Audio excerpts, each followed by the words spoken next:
എത്രയോ സാംസ്കാരിക നായകന്മാർ ഈ കൊച്ചു കേരളത്തിൽ തന്നെ ഉണ്ടായിട്ടുണ്ട്. അപ്പൊ സാംസ്കാരിക പുരോഗതിയിലും ഇസ്ലാം മത വിശ്വാസികൾ വളരെയേറെ മുമ്പോട്ട് വന്നിരിക്കുന്നു. അതുപോലെ തന്നെ സാമ്പത്തിക പുരോഗതി.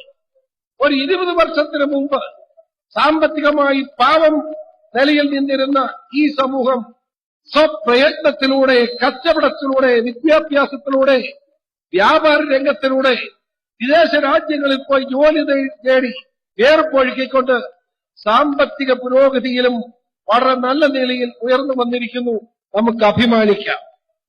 പക്ഷേ ഒരു കാര്യത്തിൽ അല്പം പരാജയമില്ലേ? എന്നെ അലട്ടുന്ന പ്രശ്നം അതാണ്.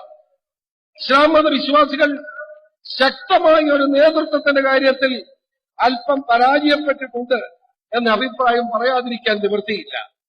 സാംസ്കാരിക പുരോഗതിക്ക് നല്ല നിലയിൽ വന്നു, വിദ്യാഭ്യാസ നില വന്നു, സാമ്പത്തിക കാര്യത്തിൽ വന്നു. പക്ഷേ നമ്മുടെ എന്താണ് ഇപ്പോ ഒരു നേതൃത്വത്തിന്റെ ദാരിദ്ര്യം നമുക്കുണ്ടായിരിക്കുന്നത്? ഇസ്ലാം മതവിശ്വാസം അനുസരിച്ച് തന്നെ 1,25,000-ഓളം പ്രവാചക പരമ്പര, അതിന് അന്ത്യപ്രവാചകനായി നബി തിരുമേനി സല്ലല്ലാഹു അലൈഹി വസല്ലം. ആ പ്രവാചക പരമ്പരയ്ക്ക് ശേഷം ആരായിരുന്നു നമ്മെ ഭക്തിരുന്നത്? ഖലീഫമാരായി. ആ ഖലീഫമാർ, നിങ്ങൾക്കറിയാം, ഖലീഫമാർ അതിനെ വിശദാംശമായി കിടക്കുന്നില്ല, സമയക്കുറവുണ്ട്. ഖലീഫമാർക്ക് ശേഷം രാജാക്കന്മാര് വന്നു. ആ രാജാക്കന്മാർക്ക് ശേഷം മഹല് നേതൃത്വമാണ് ഇസ്ലാം മതവിഭാഗങ്ങൾക്കുണ്ടായി. അതൊരു സോഷ്യലിസമാണ്, ഞാൻ അംഗീകരിക്കും. ആ സോഷ്യലിസത്തെ ഞാൻ ബഹുമാനിക്കും. പ്രാദേശികമായി മഹല്ലുകളുടെ നേതൃത്വത്തിൽ ഉണ്ടാവുന്ന ജനകീയ കമ്മിറ്റികൾ, മഹല്ല് കമ്മിറ്റികൾ അതത് പ്രദേശത്ത് ശരിയായ ഭരണം നടത്തുകയാണ്. പക്ഷേ ഒരു ഏകീകൃതമായ നേതൃത്വം ഈ സമൂഹത്തിനില്ല.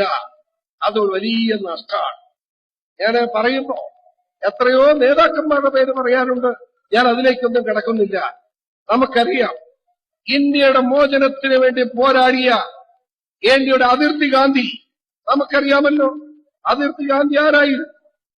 നമുക്കറിയാം, ഖാൻ അബ്ദുൽ ഗഫൂർ ഖാൻ എന്ന വലിയ മനുഷ്യൻ, അതിർത്തി ഗാന്ധി. അദ്ദേഹം മതപണ്ഡിതനായി. സ്വാതന്ത്ര്യ സമരത്തിൽ ഇന്ത്യയിലെ മുസ്ലിം സഹോദരങ്ങളെ നയിച്ചത് ഉസ്താദുമാരും പണ്ഡിതന്മാരുമാണ്.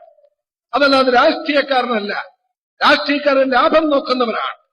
പക്ഷേ അതുപോലെ തന്നെ മൗലാന അബ്ദുൽ കലാം ആസാദ്, അദ്ദേഹം മതപണ്ഡിതനായി. അദ്ദേഹം രാജ്യത്തിന് വേണ്ടി, ഈ രാജ്യത്തിന്റെ നിലനിൽപ്പിന് വേണ്ടി സ്വാതന്ത്ര്യ സമരത്തിലേക്ക് മുസ്ലിം സഹോദരങ്ങളെ, സഹോദരിമാരെ നയിച്ച നേതാക്കന്മാരാണ്. അവരെല്ലാം മതപണ്ഡിതന്മാരാണ്. പ്രത്യേകിച്ച് ഈ സഭയും സമൂഹവുമായി ബന്ധപ്പെട്ടവരാണ്. ആ നിലയ്ക്ക് അങ്ങനെയൊരു വലിയ നേതൃത്വം നമ്മുടെ ഇസ്ലാം മതവിശ്വാസികളുടെ പുരോഗതിക്ക് ആവശ്യമാണ് എന്ന കാര്യം ഞാനിവിടെ സൂചിപ്പിക്കുന്നു. ഈ പോപ്പുലർ ഫ്രണ്ട് ഓഫ് ഇന്ത്യ ആ നിലയിലുള്ള വലിയ ഒരു രാഷ്ട്രീയ അതീതമായ വലിയ ഒരു പണ്ഡിത നേതൃത്വത്തെ വാർത്തെടുക്കാൻ നിങ്ങൾക്ക് കഴിയും എന്നാണ് എന്റെ വിശ്വാസം. അടിവരയിട്ട് ഞാൻ പറയുക, നിങ്ങൾ നിങ്ങളുടെ ജോലി ചെയ്താൽ, അല്ലാഹുവിന് മുമ്പിൽ ദുആ ചെയ്തുകൊണ്ട് ശക്തമായി നിങ്ങൾ മുൻപോട്ട് നീങ്ങിയാൽ, ആ നിലയിലുള്ള വലിയൊരു നേതൃത്വ നിരയെ ഈ സമൂഹത്തെ നയിക്കാൻ, അത് ഇസ്ലാം മതവിശ്വാസികളിൽ നിന്ന് ഉയർന്നു വരുന്ന ആ പണ്ഡിത നേതൃത്വം ഇവിടുത്തെ ഇസ്ലാം മതവിശ്വാസികളെ മാത്രമല്ല ഈ സമൂഹത്തെ മുഴുവൻ നയിക്കാൻ കഴിയുന്നവരായി മാറും എന്നാണ് എന്റെ